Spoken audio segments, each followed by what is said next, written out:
All right, hockey fans. So this video, not the happy-go-lucky victory cigar type. This one, Mike Bossy, Islander great, passed away, and my buddy Stu, my brother Stu, my partner Stu, has Mike Bossy history and stories, as you can tell by the thumbnail. So yeah, we just wanted to come on and show our respects and everything, and I'm sure Stu's got some things to say about it. So go ahead, Yeah. bud. Well, we lost Clark Gillies earlier in the year, and just lost another one. It's just shocking. 65 years old. He's a year older than me. Yeesh. And what can I say about Mike Bossy? Mike Bossy, in my opinion, and go back and look at some tapes. Wayne Gretzky called him the greatest pure goal scorer in the history of the NHL. Right. He had a shortened career because of his back injury, so he only played 10 years. In those 10 years, 9 of those 10 years, he scored 50 goals. Wow. And wow. at least I think maybe 4 of them, he scored 60 goals. Someone correct me if I'm wrong. Like I said, I'm kind of caught up right now in the whole shock. I asked Eric to, let's do a little video, tribute. So yeah, absolutely. Some of my stories with Bossy, Mike was a smoker, I mean, he died of lung cancer, and I don't know if that's, something that, came back to haunt him, but, some of the memories of like in between periods, smoking cigarettes. But, the last time that I had a chance to see him, and you see that picture was taken in 2001 when the Islanders, there was a charity event for, forget his name. Yeah. Again, just Yep. There was a charity event. But there was a charity event between the reunion of the It was the alumni Islander dynasty. Yeah. And the NHL All-Stars, and there was Steve Shutt and Guy Lafleur and the French Connection line, and Brad Park was there that night. Randy Moller played in that game. Yep. And I was actually invited to come down. I was wearing my suit, and I ended up being like the honorary trainer that night. There's a big picture I'll send to you, Eric. You want to post that, but there's a great picture of, I'm standing next to Arbor and Bob Nystrom and Billy Smith, and Denny Potvin was there. And it's just, that was just a night to remember, because it was really cool, because I hadn't seen any of these guys in so many years. I think the last time I saw them was like 83-ish, something like that. Yeah. Out in Los Angeles, of all places. I was living out there, and they had a game out there, and I went, during the afternoon to the practice and just hung out in the locker room with the guys. But right. Mike Bossy was just, just recently, it's just coincidental and weird that just last weekend I was, on YouTube looking, to watch some videos, and I saw the replay. They had the whole clinching game on the Islanders' first cup. Right. Famous Nystrom, Tonelli to Nystrom tip in. Yeah. 1980 Stanley Cup, which was just, an unbelievable memory. Right. Yeah. Burned in my brain. Nassau Coliseum was rocking. And obviously the Islanders went on to win 3 more cups. I think the drive for 5, I think by the time they got to the finals, and they played a really strong Edmonton team, I think they were just burned out. Right. I don't think they had any more gas in the tank left. But their record of 19 straight playoff series wins, I don't think will ever be broken. No, probably not. But I mean, this video's dedicated to Mike Bossy, and I remember the first time he got 50 goals in 50 games. That was the big, because only Maurice Richard had done that before, and he kind of made it look easy. Right. I mean, granted, he was playing with Brian Trottier and Clark Gillies, right? And that was the line. That's why, you look at, Barkov and Huberto, Trottier and Bossy, same Yeah. type of thing. Batman and Robin. These guys Yeah. just knew where each other were on the ice at all times. Yeah. And It's but Bossy could do it, with a slap shot, a wrist shot, a snapshot. He was, in the right place at the right time. Got rebound goals. Not a physical player, just right.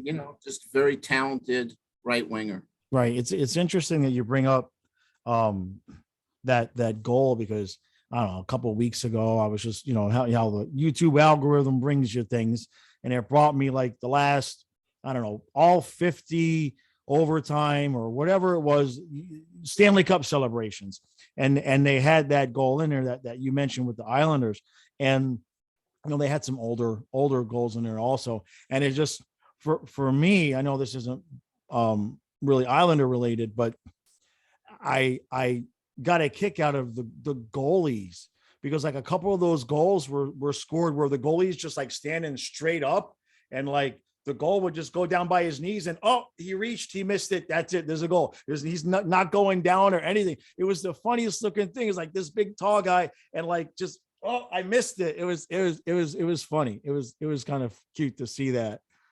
The game was so different back then. Just look at, go on YouTube, guys, and just look Yeah. at, the 1980 Stanley Cup, final, whatever, Islander clinching win, however you want to put it in the search engine. But you see Billy Smith is wearing like the bird cage. He's wearing like a Cooper or, CCM helmet. Yeah. And they had the bird cage attached. They It's didn't, funny looking, man. I mean, they had masks, but the difference between the masks back then and the masks today is those masks just lay on their face. Yeah. It was basically fiberglass. And, if they got hit in the face, granted, they had a mask, but it hurt. Yeah. So, Smitty used that bird cage and, like almost like a catcher in baseball. But right. yeah, the game has changed so much. Obviously, Bossy was one that did wear a helmet. It was like the start of the transition of players not like Bob Nystrom didn't wear a helmet, but right. Most of the players started wearing helmets, and it's just really unfortunate that he had this back stuff, because he finished with, I think, 573 goals. He's 22nd all time. But he has the highest percentage of goals per game. Even higher than Gretzky. Excuse me? Even higher than Gretzky. Yeah, he's because I guess because Gretzky played so long towards the end that probably diluted that. Yeah. So just imagine, he played 10 years. Imagine if he had played 15 years. Yeah. But just like Bobby Orr, I mean. Bobby Orr was my favorite player, still is, still think he's the greatest player of all time. I just would have loved to have seen what he could have done with a full career. Right. It's just, and that's a big part of the game. Yeah, absolutely. Longevity. Now, do you have any Bossy stories that you can share? Like when was this, like the first time you met him or anything like that? Let's see. I guess the first time I met him was training camp. Blah, blah, blah, blah, blah. Oh my God, we're going back to like 73, 74. Right. This again, I can just relate to the fact that it was the nucleus of the Islanders, the Denny Potvin, Trottier, Gillies, Bossy, Nystrom, Tonelli. They were still like, getting it together, and the chemistry, and it's just that nucleus was gelling. But he was a real quiet guy. I mean, unlike Clark Gillies was very, big and, gregarious and whatnot. Bossy kind of, kept to himself. I mean, there was a group of players, like I've told you before, the practice rink was called Racketed Rink, and it was in Farmingdale on Long Island. And, half of the facility was tennis and half of the facility was hockey. Okay. So in the summer times, the group that kind of stayed on Long Island, like I said, was, Denny Potvin, Bob Bourne, Nystrom, Gillies, Lauren Henning, Billy Smith, Andre Saint Laurent, JP Parisi, Gary Howard. So those are the guys that, I kind of hung. So what would happen is they would have like a morning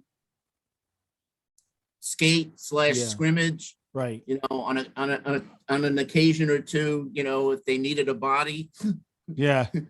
Yeah. I would suit up. Right. I have a lot of bruises from Gary Howard just being cute, trying to nail me in the corner and take my head off, but didn't happen too often. But at least I could say, as a 16-year-old kid, I went one-on-one against Billy Smith. So in the afternoon, they'd have lunch, and then in the afternoon we'd go play tennis. Right. Okay. I played with Lauren Henning a bunch of times, but Bossy was never really in that group. Right. And like I said, the main thing was, I didn't work, I didn't work the bench. I wasn't that kind of stick boy. I basically was, kind of behind the scenes helping out. So, right. And obviously during the games, I really wasn't in the locker room for the games and stuff, but right. He was always really nice to me. Obviously you saw that picture that we took so many years later. That's probably 30 years. Yeah. 81. So that's 30 years later. Yeah. And, we just had a chance to reminisce. I don't think he looked good back then, to be honest with you, if you look at that picture. But, the hockey world has lost a great one. Yep. Just can't say much more about what he brought to the game. He was definitely a player to be feared by the goalies. Yeah. So I mean, get a chance, you go on YouTube and watch some of the there's a famous goal of his, kind of sort of like the Bobby Orr flying through the air. Only this time Bossy's like shooting and flying through the air, and he scores. And it was a pivotal goal. I think it might have been against Vancouver. And I think he won the Conn Smythe that year. Okay. So 4 Stanley Cups, Rookie of the Year, Calder Trophy winner, Conn Smythe winner, Hall of Famer. Just, career cut too short, and a really nice guy. So rest in peace, Mike. Yep, absolutely. You got your line mate up there waiting for you. Yeah. All right. Short and sweet to the point. And that's it. We're not even going to promote. We appreciate everybody's support, and I'll see you guys 1 hour before the game tonight. And we got a game tonight. We got a game tonight, and if we get 8 points, we clinch the conference. And that's all I have to say about that. Let me wish all my Jewish friends a happy Passover. All my non-Jewish friends a happy Easter. I guess we'll be doing a review tomorrow, so we'll catch up again. Yep. Anyway, thanks for doing this. Absolutely good. Okay, guys, we'll see you in a little bit.